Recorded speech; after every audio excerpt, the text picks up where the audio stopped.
at this point, we would like to welcome our great youth leader, Ms. Fatiha Ayat, who is a child's rights activist and climate campaigner, to come and speak to us.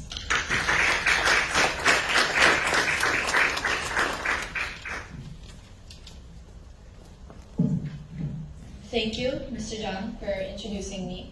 While we find ourselves here today to celebrate the proclamation of the United Nations Day, I consider myself as a privileged girl, as I arrived here directly from school, and will return to my school right after this event.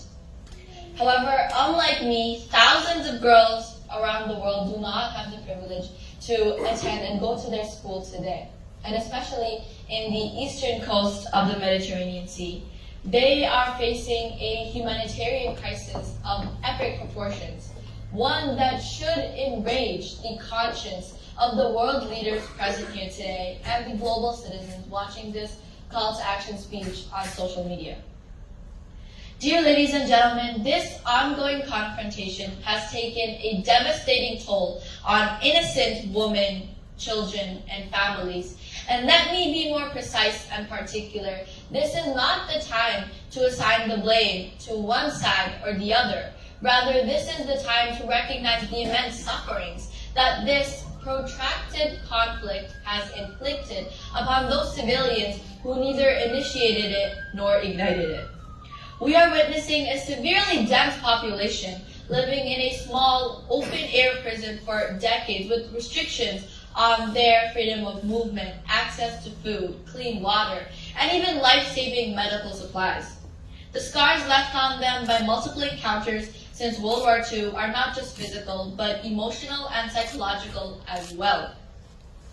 Their towns have been invaded, cities have been destroyed, homes have been bulldozed, hospitals have been attacked, holy places have been vandalized, schools have been demolished. Generations after generations have grown up in degrading, inhuman, and cruel clowns. It's the high time to present to them with an independent sunshine, a dignified rainbow. Having Her Excellency Ms. Pauline Hillary from the United Nations High Commission for Refugees present here today, I want to remind ourselves that we must not overlook these people who are refugees to their own homeland. We must not forget these people who have been subjected to constant airstrikes, even on schools and hospitals, living in apprehension for their own lives and lives of their loved ones. No community, no human being, no community, and no country should ever have to undergo and withstand such a prolonged bloodshed. We cannot afford any more women and children to remain trapped in a never-ending cycle of being the object of casualty for no fault of their own. These people need freedom. They deserve an independent state. Their children should neither have the nightmares of bombing in their sleep, nor should they wake up from their sleep due to the whistles of fighter jets. They need to learn how to live their life free from the horrors of conflict and the terrors of combat. Dear leaders and pioneers, before I end my speech today, let me be clear to you one more time. Resentment, retaliation, and retribution will not resolve this crisis. Instead, what we need is a passionate commitment to bring the two sides to the negotiating table and to provide humanitarian aid to those in need. It's our collective responsibility to demand an immediate ceasefire, a dialogue that will promote lasting peace and the reconstruction of this shattered land.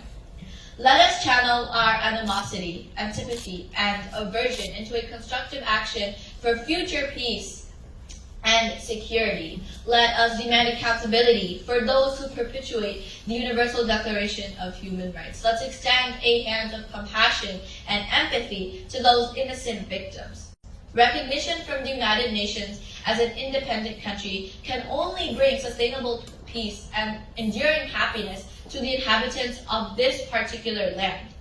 Global citizens and world leaders must all come together towards establishing an independent state so that the people of this land can live their lives with the ultimate theme of today's event: equality, freedom, and justice. So my call to action today is very simple. Say yes to love and peace, and say no to war and hate. Wasn't that amazing?